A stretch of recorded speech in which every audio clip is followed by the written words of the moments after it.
Fresh Eyes, 2004. It's Theo Ellington, day before the trip.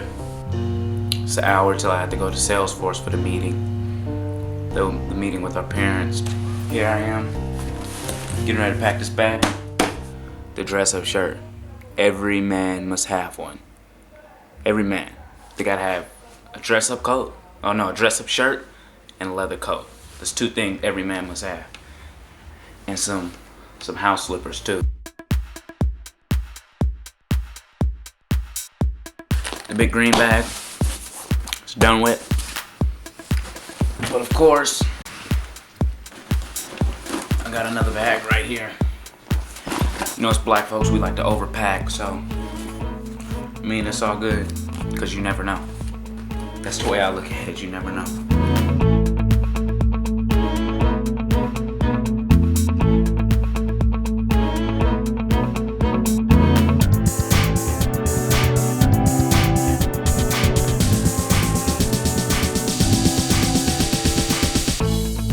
I'm curious, Mr. Sombrano, what your first feelings were when you heard about this project.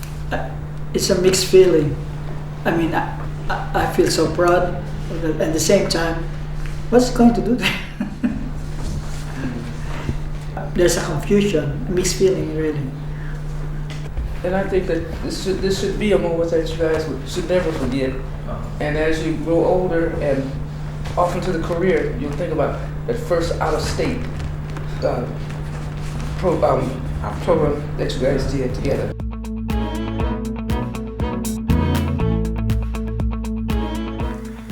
It's 10 minutes to 5. We're getting ready to fly out to Aspen. And I'm tired. I'm tired. It's not like a typical conference where you would go and try to do business deals necessarily or networking. It's really supposed to be authentic, exclusive in terms of getting together and talking about the state of the world.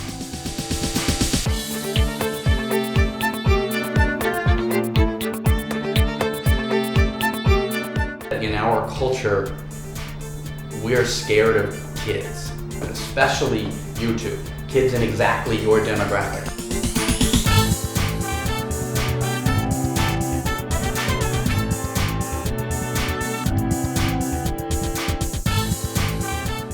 You guys need to remember that you're not just representing yourselves. You're representing communities you come from. You're representing Salesforce.com, Salesforce.com Foundation, and you're actually personally representing Mark Benioff.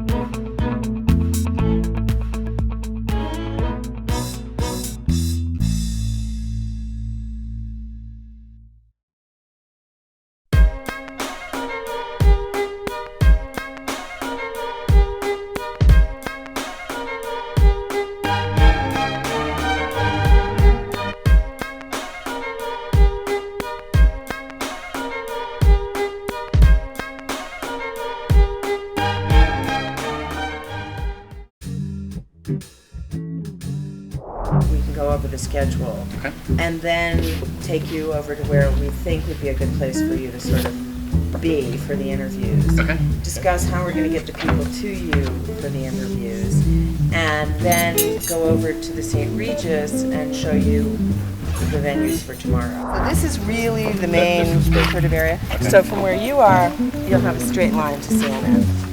We got CNN on the hill. We're over there on the rock. I think we got a cooler place than that. It's pretty, and you can see them, and you can film, directly over here, and you can get everybody over here, and you can move, around a little, and you'll just stay right there. Right. But that's your key areas where we bring the interview where we'll do the people. Right. And then So we have like chairs or something like that over there? Or? all right, we'll talk to Doe, and I'm sure we can get you some chairs.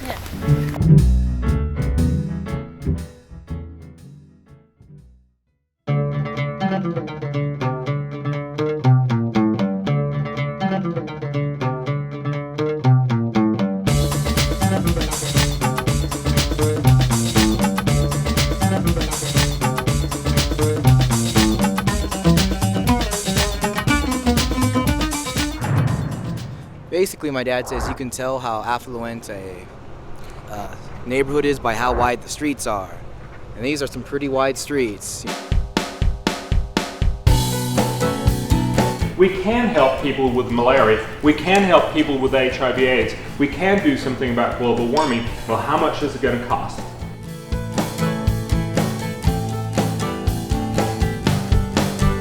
Our Israeli filmmakers have just joined us. I want them just to introduce themselves. So you guys look really tired. You gotta go back and go to bed now so you can have energy for tomorrow. We flew about 15 hours. 15 hours, wow. Well, you're not the only ones. These people from South Africa and Vietnam, there's some serious flying to get to.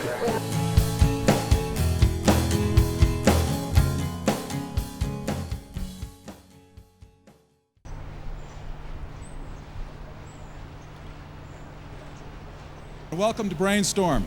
I'm Rick Kirkland, and we at Fortune are very pleased to be here in Aspen, hosting the fourth in what promises to be the best Brainstorm event yet.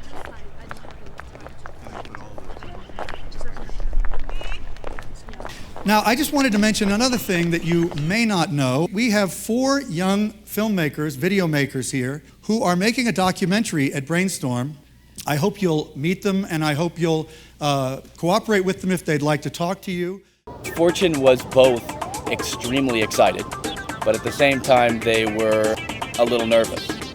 And to tell you the truth, so was I, because this is such an extraordinary opportunity that to do it wrong would be so much worse than to do it well would be good.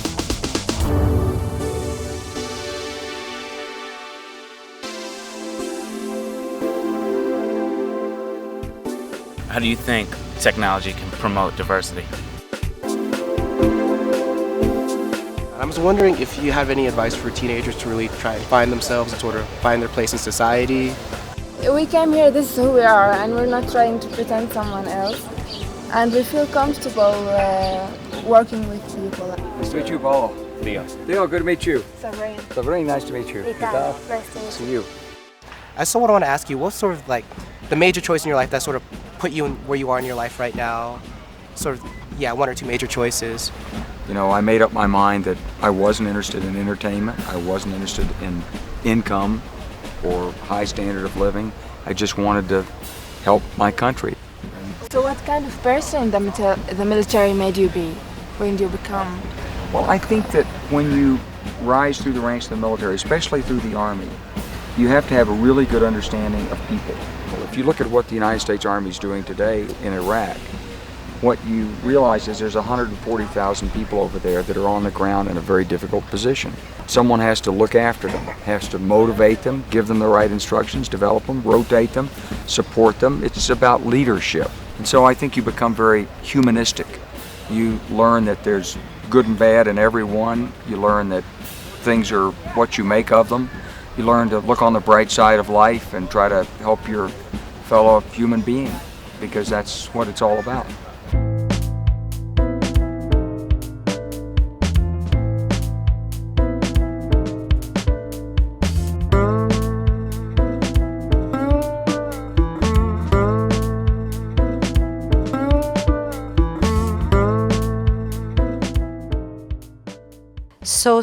So sad that we are going into the 21st century with all our achievements in science and technology and education and everything. But on the other hand, we sit in front of that television screen and keep seeing blood and wars on a daily basis. One of the speakers in there suggested that it may be that some kind of other type of catastrophe will have to come in order to calm the world down, like a great epidemic of something that we all suffer from. And that may be the case, but I do think that we are in a great warring time. It has been proven war has never ever solved any problems. I think that what we're all searching for in the world is a greater sense of connectedness to one another. The question for us all is whether people can work out their differences without coming to violence. That is a really good question. I wish I knew the precise answer. I think what we need to have is a satellite filled with giant tanks of Prozac that sprays it over the whole planet.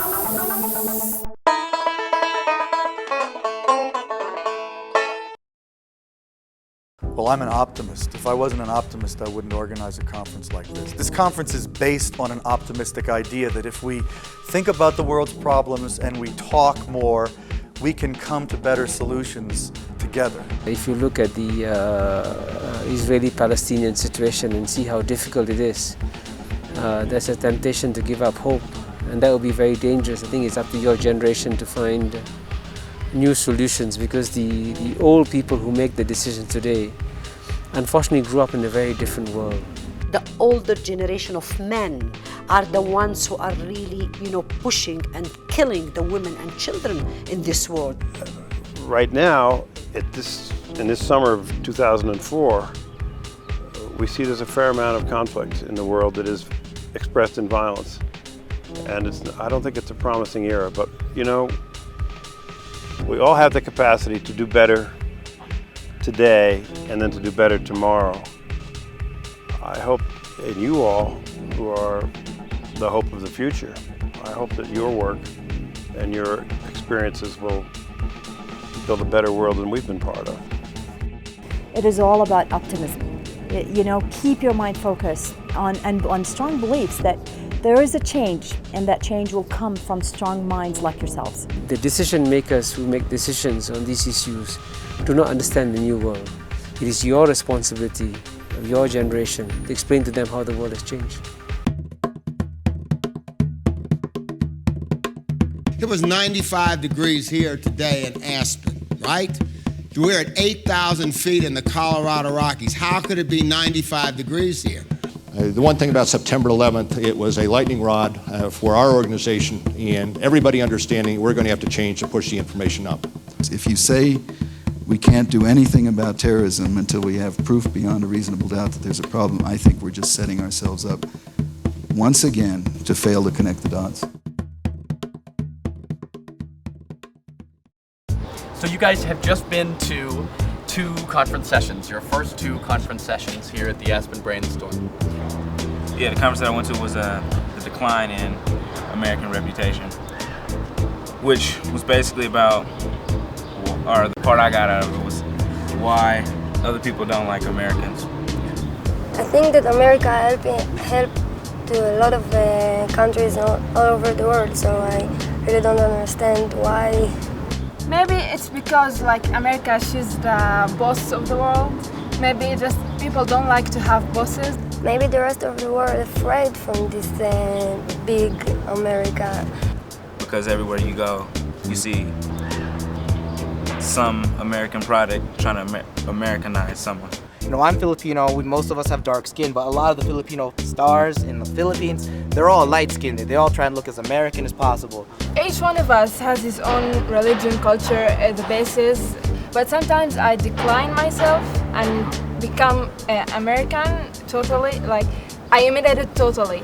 I don't just take the good qualities of it. That's why it means that I decline the authentic, I'm not being genuine over here. So this is negative imitation.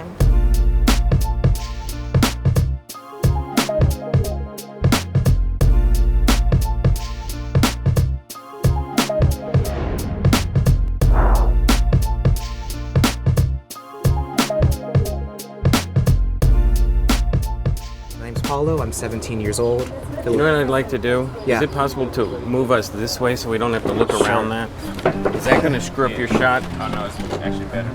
Yeah, I just want to, it's hard to kind of keep peeking around that thing. Yeah. So why don't you get set up? Take your time. That is the world's smallest camera.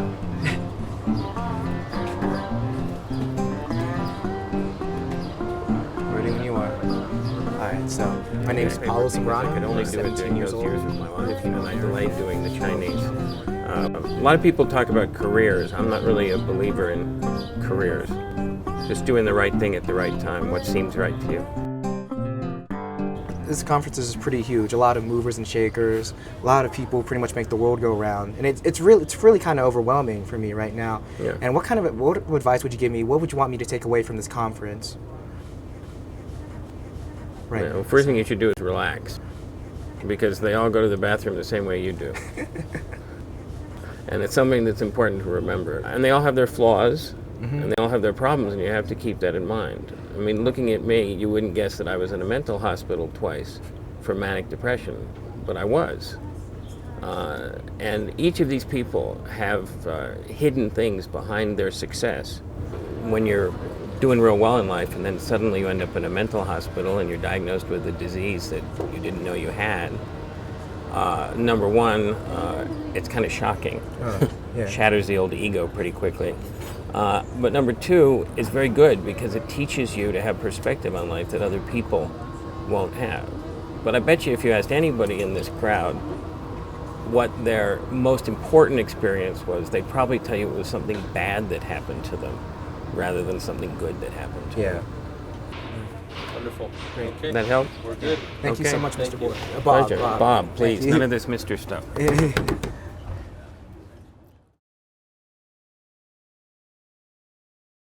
I tried to commit suicide on the campus, and I went to a mental hospital. Then they transferred me to a Which pub. school was that? Branson in Ross. In Ross? Yeah. Yeah, my roommate from prep school lives in Ross. Wow. I was going to say it sounded like Ross. Yeah. Were you depressed? Yeah. What was it about?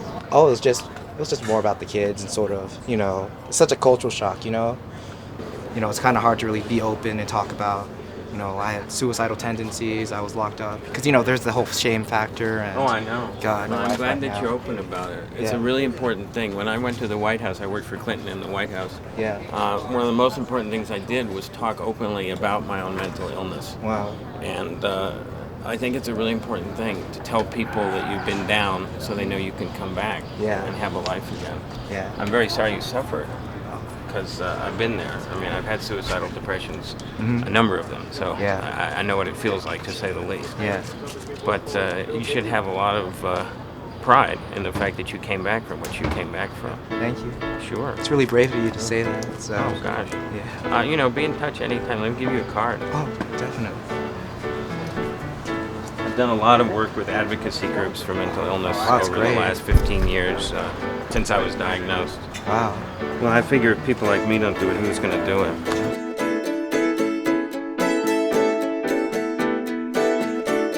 I'm not as depressed. I'm not on Prozac anymore.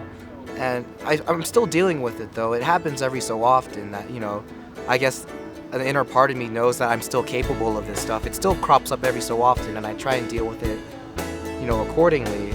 But yeah, I'm really happy with my life. I think it's just because I've sort of taken control of my life. It's just sort of taking initiative to make, you know, your life sucks. What are you going to do about it? You do something to change your situation. I think that's sort of been a guiding principle in my life right now.